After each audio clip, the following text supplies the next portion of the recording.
అందరికీ నమస్కారం. నేను డాక్టర్ ప్రియదర్శిని. సో, ఈరోజు మనము ధనయోగం గురించి తెలుసుకుందాం. సో, అందరికీ ధనం అంటే ఎంత అవసరమో అందరికీ తెలుసు. కొందరికి ధనం అవసరమైతే, కొందరికి ధనం వ్యసనం, కొందరికి విలాసం, ఇంకా ఎన్నెన్నో రకాలుగా మనం చెప్పుకోవచ్చు. కాకపోతే ఈ ధనయోగం అనేది ఎవరి జాతకంలో ఎలా ఉంటుంది?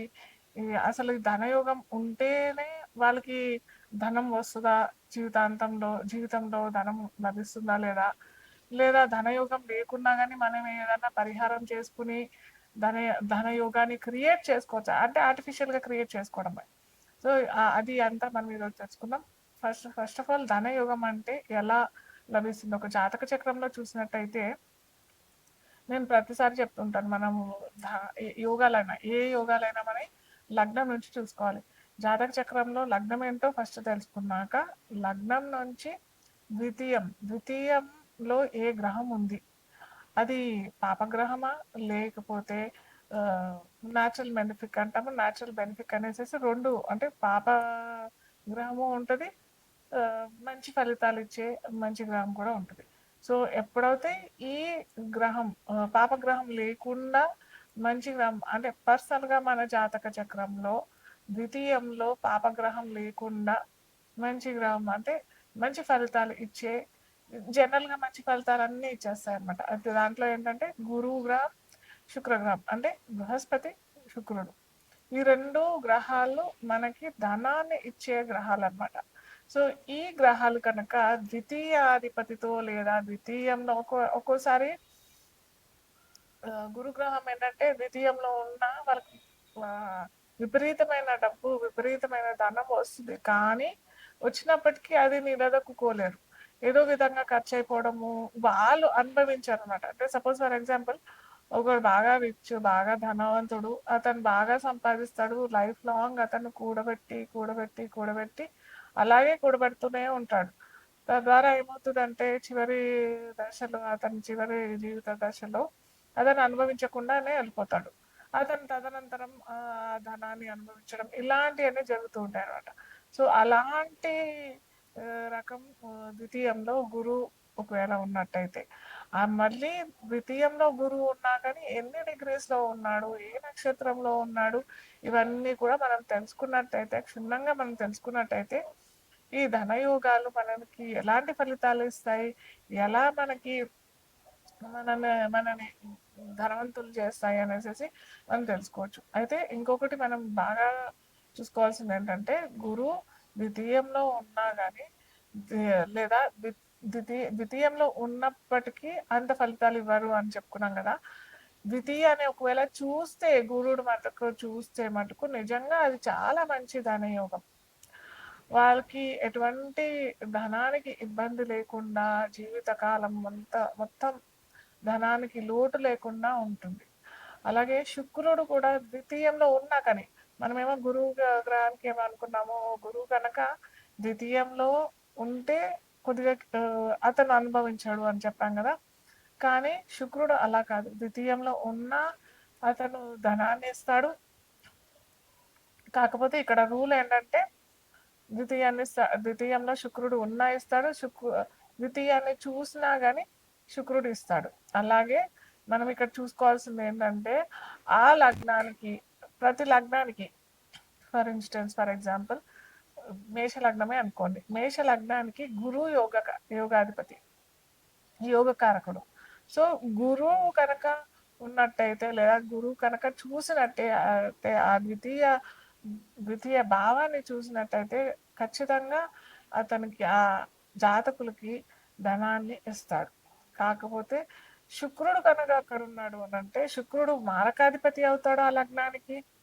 ద్వితీయ సప్తమాధిపతి అవుతాడు. కాబట్టి శుక్రుడు అంత ఫలితాలు ఇవ్వడు. సో, ఇక్కడ కొద్దిగా క్లారిటీ తెచ్చుకోవాలి ఎవరైనా కానీ ఏ లగ్నాల వారికి యోగకారకుడు. గురువు యోగకారకుడు అవుతే గురువు ఇవ్వాలి. శుక్రుడు యోగకారకుడు అవుతే నేను ఒక్కొక్క రాశికి చెప్తూ ఉంటాను. ఏ ఏ రాశులకి లగ్నాలకి ఏ గ్రహాలు ధనాన్ని క్రియేట్ చేస్తాయనేసి ఒక్కొక్క లగ్నాలకి చెప్పుకుంటూ పోతాం మనము.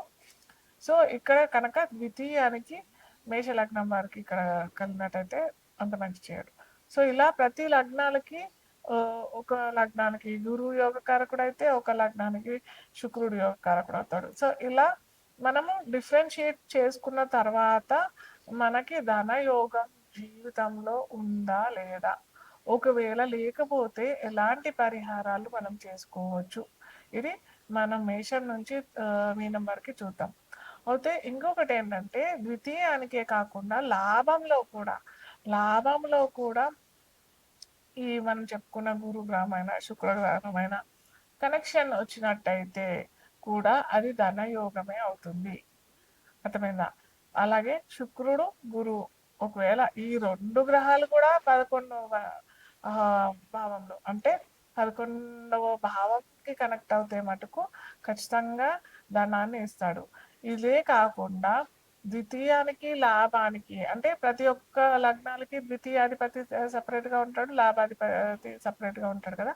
ఎప్పుడైతే ఈ ద్వితీయాధిపతి లాభాధిపతి రెండు కలిసి ద్వితీయంలో అయినా లాభంలో అయినా ఉన్నట్టయితే అది ధనయోగం కిందనే పరిగణించబడుతుంది. వృశ్చిక లగ్నం వారికి ద్వితీయాధిపతి గురువు అవుతాడు, అలాగే లాభాధిపతి బుధుడు అవుతాడు. సో ఈ వృశ్చిక లగ్నం మనము ఈ 12 లగ్నాల్లో చూసినట్టయితే అష్టమాధిపతి అవుతాడు. ఓకేనా? సో ఈ అష్టమానికి జనరల్గా వృశ్చిక లగ్నం వారికి లైఫ్ అంత ఈజీ అవుతా కాదు, life is not that easy అని అంటాం. ఇది ఏంటంటే వాళ్ళ జీవితంలో కొద్ది ట్రాన్స్ఫర్మేషన్ అంటే కొద్దిగా ఎక్కువగా కుజుడు లగ్నాధిపతి అయిన ఈ వృశ్చిక లగ్నానికి కుజుడు కనుక సరిగ్గా సరి అయిన చోట లేదు అని అంటే, లేదా ఏ అష్టమంలోనో ఏ వ్యయంలోనో ఉన్నట్టయితే, లేదా ఏ పాపగ్రహంతో కనుక వీరి కలయిక అయినట్టయితే వీరి జీవితంలో చాలా ఇబ్బందులు ఎదుర్కోవాల్సిన అవసరం వస్తుంది అన్నమాట. సో అలా కనుక ఉన్నట్టయితే వీరు చాలా జాగ్రత్తగా ఉండాలి. లైఫ్ చాలా మిజరబుల్గా ఉంటుంది, లైఫ్ అంత ఈజీ అయితే కాదు.